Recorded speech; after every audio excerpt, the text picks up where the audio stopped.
Workshop calculation and സയൻസിലെ friction എന്ന ടോപ്പിക്കാണ് വിവരിക്കുന്നത്.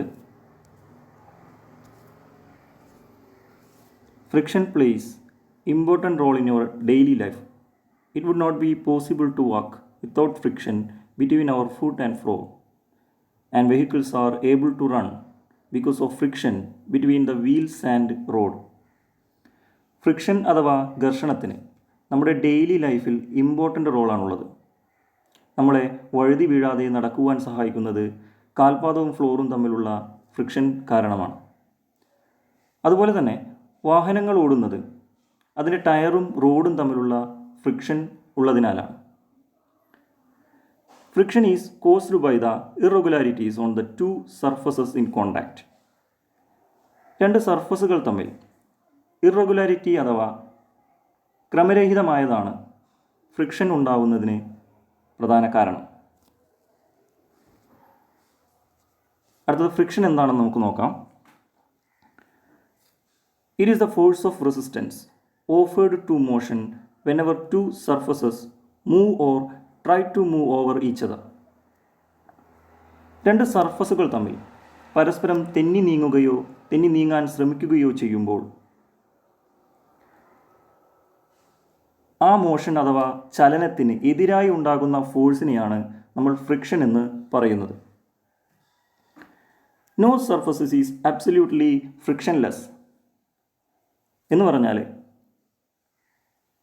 ഒരു സർഫസുകളും ഫ്രിക്ഷൻലെസ് ആയിട്ട് ഇല്ല എന്നാണ് പറയപ്പെടുന്നത്. ഫ്രിക്ഷൻ രണ്ട് തരമുണ്ട്. ഒന്ന് സ്റ്റാറ്റിക് ഫ്രിക്ഷൻ എന്നും രണ്ടാമത്തത് ഡൈനാമിക് ഫ്രിക്ഷനുമാണ്. അതിൽ നമുക്ക് സ്റ്റാറ്റിക് ഫ്രിക്ഷൻ എന്താണെന്ന് നോക്കാം. The friction between two solid object when at rest is called static friction. നിശ്ചലമായിരിക്കുന്ന അഥവാ റെസ്റ്റിലുള്ള രണ്ട് വസ്തുക്കൾക്കിടയിലുള്ള ഫ്രിക്ഷനെയാണ് നമ്മൾ എന്ത് പറയുന്നത്? സ്റ്റാറ്റിക് ഫ്രിക്ഷൻ എന്ന് പറയുന്നത്. ഒരു ഉദാഹരണം പറയുകയാണെങ്കിൽ, prevent an object from sliding down A sloped surface. അതായത് ചെരിഞ്ഞ ഒരു പ്രതലത്തിൽ വച്ചിരിക്കുന്ന വസ്തു താഴെ വീഴാതിരിക്കുന്നത് ഈ സ്റ്റാറ്റിക് ഫ്രിക്ഷൻ കാരണമാണെന്ന് പറയാം. അപ്പോൾ ലിമിറ്റിംഗ് ഫ്രിക്ഷൻ എന്താണെന്ന് നോക്കാം. സ്റ്റാറ്റിക് ഫ്രിക്ഷനിൽ പെട്ടതാണ്. ലിമിറ്റിംഗ് ഫ്രിക്ഷൻ എന്താണെന്ന് നമുക്ക് നോക്കാം. It is the friction between two surfaces when the frictional force is equal to the applied pulling force. അതായത് ഫ്രിക്ഷണൽ ഫോഴ്സും വസ്തുവിലേക്ക് പ്രയോഗിച്ച വലിവ് ബലവും, അതായത് അപ്ലൈഡ് പുള്ളിംഗ് ഫോഴ്സും തുല്യമാണെങ്കിൽ ആ വസ്തു നിശ്ചലാവസ്ഥയിലായിരിക്കും. അവിടെ അനുഭവപ്പെടുന്ന ഫ്രിക്ഷനാണ് ലിമിറ്റിംഗ് ഫ്രിക്ഷൻ എന്നറിയപ്പെടുന്നത്. അതായത് F is equal to P. F എന്ന് പറയുന്നത് ഫ്രിക്ഷണൽ ഫോഴ്സും പി എന്ന് പറയുന്നത് അപ്ലൈഡ് പുള്ളിംഗ് ഫോഴ്സുമാണ്.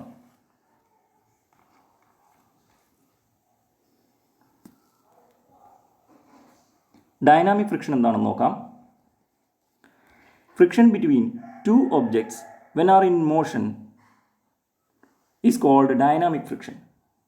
എന്തെന്നാൽ ചലിച്ചുകൊണ്ടിരിക്കുന്ന അഥവാ മോഷനിലുള്ള രണ്ട് വസ്തുക്കൾക്കിടയിലുള്ള ഫ്രിക്ഷനാണ് ഡൈനാമിക് ഫ്രിക്ഷൻ എന്നറിയപ്പെടുന്നത്. It is also called kinetic friction. ഇത് കൈനറ്റിക് ഫ്രിക്ഷൻ എന്ന പേരിലും അറിയപ്പെടുന്നു. ഡൈനാമിക് ഫ്രിക്ഷൻ രണ്ട് തരമുണ്ട്. ഒന്ന് സ്ലൈഡിംഗ് ഫ്രിക്ഷനും രണ്ടാമത്തേത് റോളിംഗ് ഫ്രിക്ഷനുമാണ്. അതിൽ സ്ലൈഡിംഗ് ഫ്രിക്ഷൻ എന്താണെന്ന് നമുക്ക് നോക്കാം.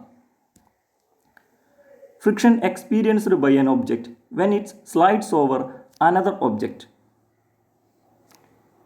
സ്ലൈഡിംഗ് ഫ്രിക്ഷൻ എന്നാൽ ചരിഞ്ഞ പ്രതലത്തിൽ വച്ച വസ്തു നിരങ്ങി താഴേക്ക് വീഴുമ്പോൾ അവയ്ക്കിടയിൽ ഉണ്ടാകുന്ന ഫ്രിക്ഷനാണ്. Sliding friction is always less than limiting friction. ഇത് ലിമിറ്റിംഗ് ഫ്രിക്ഷനേക്കാളും കുറവായിരിക്കും. അതായത് നമ്മളുടെ ലിമിറ്റിംഗ് ഫ്രിക്ഷനേക്കാളും ഫ്രിക്ഷൻ കുറവായിരിക്കും ഡൈനാമിക് ഫ്രിക്ഷൻ ഉണ്ടായിരിക്കുക എന്നാണ് പറഞ്ഞത്. അടുത്ത് റോളിംഗ് ഫ്രിക്ഷൻ എന്താണെന്ന് നമുക്ക് നോക്കാം. Friction that occurs when a round object rolls on a flat surface. ഒരു പരന്ന സർഫസിൽ ഉരുണ്ട വസ്തു ഉരുണ്ടുരുണ്ട് പോകുമ്പോൾ അവയ്ക്കിടയിൽ അനുഭവപ്പെടുന്ന ഫ്രിക്ഷനാണ് റോളിംഗ് ഫ്രിക്ഷൻ എന്ന് പറയുന്നത്. Rolling friction is less than sliding friction. ഇത് ലിമിറ്റിംഗ് ഫ്രിക്ഷനേക്കാൾ ചെറുതും അതുപോലെ തന്നെ സ്ലൈഡിംഗ് ഫ്രിക്ഷനേക്കാൾ വളരെ കുറവുമായിരിക്കുമെന്നാണ് പറയുന്നത്.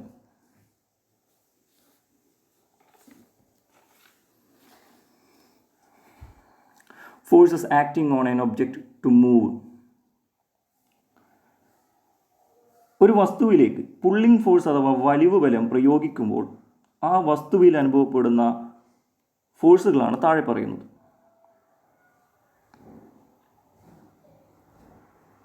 Wait of the object acting vertically downward. അതായത് വെയിറ്റ് ആണ് ഒന്നാമത്തെ അനുഭവപ്പെടുന്നത്, ആ വസ്തുവിൽ അനുഭവപ്പെടുന്ന ഒന്നാമത്തത് വെയിറ്റ് ആണ്.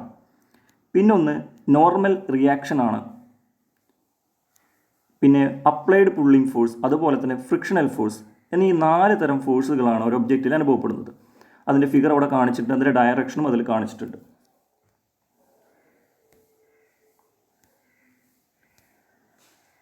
When the object is about to move, W is equal to R and F is equal to P. The object start to move when pulling force is increased. അതായത് W is equal to R, F is equal to P എന്നീ കണ്ടീഷനിൽ, അതായത് weight equal to normal reaction,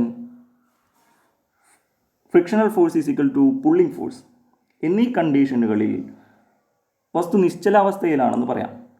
എന്നാൽ എപ്പോഴാണോ pulling force അഥവാ P വർദ്ധിക്കുന്നത് അപ്പോൾ വസ്തു ചലിക്കുവാൻ തുടങ്ങുന്നു. അടുത്തതായി നമുക്ക് ലോസ് ഓഫ് ഫ്രിക്ഷൻ, അതായത് ഫ്രിക്ഷൻ്റെ നിയമങ്ങൾ എന്തൊക്കെയാണെന്ന് നോക്കാം. നമുക്ക് ആദ്യമായി ഫ്രിക്ഷണൽ ഫോഴ്സും നോർമൽ റിയാക്ഷനും നേരനുപാതത്തിലാണ്, അതുപോലെ തന്നെ പരസ്പരം ലംബമായിട്ടായിരിക്കും അനുഭവപ്പെടുക. Frictional force is directly proportional and perpendicular to the normal reaction.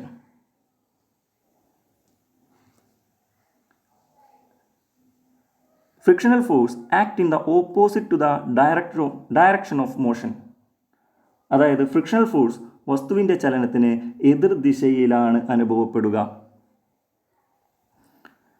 Third one, frictional force depends upon the nature of the surfaces in contact. Friction സമ്പർക്കത്തിലിരിക്കുന്ന വസ്തുക്കളുടെ സ്വഭാവത്തെ ആശ്രയിച്ചിരിക്കുന്നു എന്നാണ് പറയുന്നത്. Fourth law, frictional force is independent over the area and shape of the contact surfaces. സമ്പർക്കത്തിലിരിക്കുന്ന വസ്തുക്കളുടെ പ്രതല വിസ്തീർണവും ആകൃതിയും ഫ്രിക്ഷനെ ബാധിക്കുന്നില്ല എന്നാണ് പറയുന്നത്. ഇത് വിവരിക്കുന്നത് ചിത്രത്തോടൊപ്പം താഴെ കൊടുത്തിട്ടുണ്ട്, അതിൻ്റെ ഡയറക്ഷനും മറ്റും കാണിച്ചിട്ടുണ്ട്. അടുത്തതായി കോഎഫിഷ്യൻ്റ് ഓഫ് ഫ്രിക്ഷൻ മ്യൂ എന്ന ലെറ്ററോട് കൂടിയാണ് സൂചിപ്പിക്കുന്നത്, അല്ലെങ്കിൽ സിമ്പിളോട് കൂടിയാണ് ഇത് സൂചിപ്പിക്കാറ്. കോഎഫിഷ്യൻ്റ് ഓഫ് ഫ്രിക്ഷൻ എന്താണെന്ന് നോക്കാം. It is the ratio between the frictional force to the normal reaction when the object is just about to move but at equilibrium.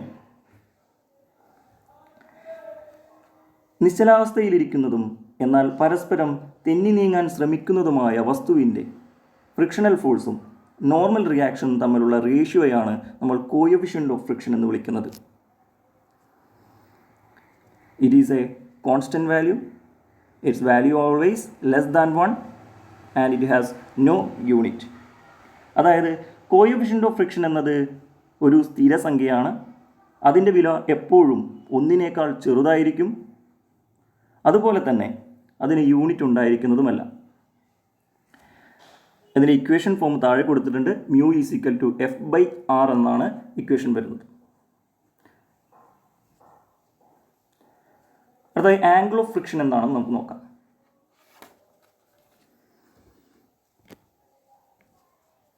Angle between the normal reaction and the resultant force of frictional force and normal reaction is called angle of friction.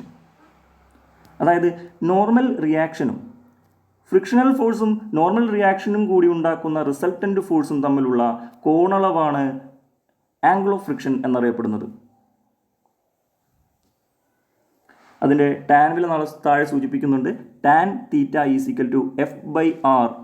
F/R എന്ന് പറയുന്നത് coefficient of ഫ്രിക്ഷന് തുല്യമാണ്. ചിത്രത്തിൽ കാണിച്ചിട്ടുണ്ട്. Frictional ഫോഴ്സും normal റിയാക്ഷനും കൂടി ഉണ്ടാക്കുന്ന resultant ഫോഴ്സും normal റിയാക്ഷനും തമ്മിലുള്ള ആംഗിൾ അവിടെ തീറ്റ എന്ന് മാർക്ക് ചെയ്യുന്നതായി കാണാം. അടുത്തായി ആംഗിൾ ഓഫ് റീപോസ് എന്തെന്ന് നോക്കാം. When an object is placed on an inclined plane, it remains at rest without sliding till the angle of inclination and angle of friction equals. When angle of inclination exceeds, the object starts sliding down. എന്തെന്നാൽ ചെരിഞ്ഞ പ്രതലത്തിലിരിക്കുന്ന ഒരു വസ്തുവിൻ്റെ angle of ഇൻക്ലിനേഷനും angle of ഫ്രിക്ഷനും തുല്യമാവുന്നിടത്തോളം വസ്തു താഴെ വീഴുന്നില്ല. എന്നാൽ എപ്പോഴാണോ angle of inclination കൂടുന്നത് അപ്പോൾ വസ്തു നിരങ്ങി താഴേക്ക് വീഴുന്നു. ഇതാണ് ആംഗിൾ ഓഫ് റീപോസിൽ പറയുന്നത്. ഇതിൽ ആംഗിൾ ഓഫ് ഇൻക്ലിനേഷൻ എന്ന് പറയുന്നത് ചെരിഞ്ഞ പ്രതലത്തിൻ്റെ ആംഗിളാണ്. അതേപോലെ തന്നെ ആംഗിൾ ഓഫ് ഫ്രിക്ഷൻ എന്ന് പറയുന്നത് ആ പ്രതലത്തിലുള്ള വസ്തുവും ആ പ്രതലവും തമ്മിലുള്ള ഫ്രിക്ഷനാണ്. ഇതിൽ എപ്പോഴാണോ ചെരിവ് കൂടുന്നത് ആ സമയത്ത് വസ്തു എന്ത് ചെയ്യുന്നുണ്ട്, അല്ലെങ്കിൽ ആംഗിൾ ഓഫ് ഇൻക്ലിനേഷനേക്കാളും മുകളിലേക്ക് എപ്പോഴും ചെരിവ് കൂടുതലായി വരുമ്പോൾ വസ്തു താഴേക്ക് തെന്നി വീങ്ങും. Advantages of friction. ഫ്രിക്ഷൻ്റെ അഡ്വാൻറ്റേജസുകൾ എന്തൊക്കെയാണെന്ന് നമുക്ക് നോക്കാം. Help us to walk without slipping. സ്ലിപ്പാവാതെ നടക്കാൻ സഹായിക്കുന്നു. Stop vehicles when brake supply. വാഹനങ്ങൾ ബ്രേക്ക് ചെയ്ത് നിർത്താൻ സഹായിക്കുന്നു. Movement of vehicle. വാഹനങ്ങളുടെ ചലനത്തെ സഹായിക്കുന്നു. Power transmission using gear or belt drives. Gear drive അതുപോലെ തന്നെ ബെൽറ്റ് ഡ്രൈവ് തുടങ്ങിയവ ഉപയോഗിച്ചുകൊണ്ട് പവർ ട്രാൻസ്മിഷൻ സാധ്യമാക്കുന്നു. Heat produced when rough surfaces are rubbed against each other. റഫായ സർഫസുകൾ തമ്മിൽ ഉരസുമ്പോൾ ഹീറ്റ് പ്രൊഡ്യൂസ് ചെയ്യപ്പെടുന്നു. ഇനി അതിൻ്റെ ഡിസഡ്വാൻറ്റേജസ് ഒക്കെ എന്തൊക്കെയാണെന്ന് നോക്കാം. Causes wear and tear on machine parts. Machine പാർട്ടുകളിൽ തേയ്മാനത്തിനും വിള്ളലുകൾക്കും കാരണമാകുന്നുണ്ട് friction. It produces heat and may cause melting of machine parts. Machine പാർട്ടുകൾ ചൂടാവുന്നതിനും അവ ഉരുകുന്നതിനും കാരണമാകുന്നു. It reduces efficiency of a machine. ഒരു മെഷീൻ്റെ കാര്യക്ഷമതയെ ഫ്രിക്ഷൻ ബാധിക്കുന്നു. It reduces speed of the moving object. ചലിക്കുന്ന വസ്തുവിൻ്റെ വേഗതയെ സ്വാധീനിക്കുന്നു അല്ലെങ്കിൽ ബാധിക്കുന്നു friction. Friction can be reduced. Friction നമുക്ക് കുറയ്ക്കുന്നതിനായി എന്തൊക്കെ ചെയ്യാമെന്ന് നോക്കാം. Using suitable lubricants between the moving parts. അതായത് ഓയിൽ, ഗ്രീസ് തുടങ്ങിയ സ്യൂട്ടബിളായ ഏതെങ്കിലും ലൂബ്രിക്കൻ്റ് ഉപയോഗിക്കാം നമുക്ക് ഫ്രിക്ഷൻ റെഡ്യൂസ് ചെയ്യുന്നതിനായി. By polishing the surface to make them smooth. സർഫസുകൾ പോളിഷ് ചെയ്തുകൊണ്ട് സ്മൂത്താക്കി നമുക്ക് ഫ്രിക്ഷൻ കുറയ്ക്കാവുന്നതാണ്. By using ball bearings and roller bearings. Ball ബിയറിങ്ങുകളോ റോളർ ബിയറിങ്ങുകളോ ഉപയോഗിക്കാവുന്നതാണ്. By the use of wheels അഥവാ ചക്രങ്ങൾ ഉപയോഗിച്ചുകൊണ്ട് ഫ്രിക്ഷൻ നമുക്ക് കുറയ്ക്കാം. ഇനി ഇതിൻ്റെ കുറച്ച് പ്രോബ്ലത്തിലേക്ക് നമുക്ക് കടക്കാം. A force of 50 kg is required to pull a weight of 500 kg on a horizontal plane. Determine the coefficient of friction. ഒരു പരന്ന പ്രതലത്തിലൂടെ 500 കിലോഗ്രാം ഭാരമുള്ള ഒരു വസ്തുവിനെ വലിച്ചു കൊണ്ടുപോകുവാൻ ആവശ്യമായ ബലം 50 കിലോഗ്രാം ആണെങ്കിൽ അവയ്ക്കിടയിലെ കോഎഫിഷ്യൻ്റ് ഓഫ് ഫ്രിക്ഷൻ എത്ര എന്നാണ് ചോദ്യം. അപ്പോൾ നമുക്ക് ചോദ്യത്തിൽ നിന്നും തന്നിരിക്കുന്ന കാര്യങ്ങൾ എടുത്തെഴുതാം. വെയ്റ്റ് ഓഫ് ദ സബ്സ്റ്റൻസ്, വസ്തുവിൻ്റെ weight W = 500 kilogram. Required force, ആവശ്യമായ പുള്ളിംഗ് ഫോഴ്സ് എന്ന് പറയുന്നത് 50 കിലോഗ്രാമാണ്. അങ്ങനെയാണെങ്കിൽ കോഎഫിഷ്യൻ്റ് ഓഫ് ഫ്രിക്ഷൻ കണ്ടുപിടിക്കാനുള്ള equation coefficient of friction μ = force by weight, that is equal to 50 divided by 500. നമുക്കിതിൻ്റെ ആൻസർ 0.1 എന്ന് കിട്ടുന്നു. എപ്പോഴും ശ്രദ്ധിക്കേണ്ട കാര്യം, കോഎഫിഷ്യൻ്റ് ഓഫ് ഫ്രിക്ഷൻ്റെ വാല്യൂ എപ്പോഴും ഒന്നിനേക്കാൾ ചെറുതുമായിരിക്കും, അതുപോലെ തന്നെ അത് യൂണിറ്റ് ലെസ്സുമായിരിക്കും. അടുത്ത പ്രോബ്ലത്തിലേക്ക് കിടക്കാം. A body weighing 50 kg is resting on A surface What should be the least force to make it to just move if the coefficient of friction is 0.25? ഇവിടെ coefficient of friction 0.25 ആയി തന്നിരിക്കുന്നു. 50 kilogram ഭാരമുള്ളൊരു വസ്തുവിനെ ചലിപ്പിക്കാനാവശ്യമായ ബലം എത്രയെന്നാണ് ചോദ്യം. തന്നിരിക്കുന്ന കാര്യങ്ങൾ ക്വസ്റ്റ്യനിൽ നിന്ന് എടുത്തെഴുതാം. Weight of the body 50 kilogram, coefficient of friction 0.25.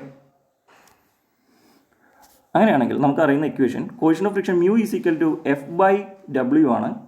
അതിൽ നിന്ന് നമുക്ക് എഫിൻ്റെ ഇക്വേഷൻ ഫോം ചെയ്യാൻ സാധിക്കും. F is equal to mu into W.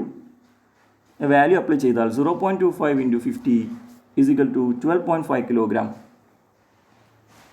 Next problem. A vehicle has 100 kilogram mass and coefficient of friction between tires and road is 0.4.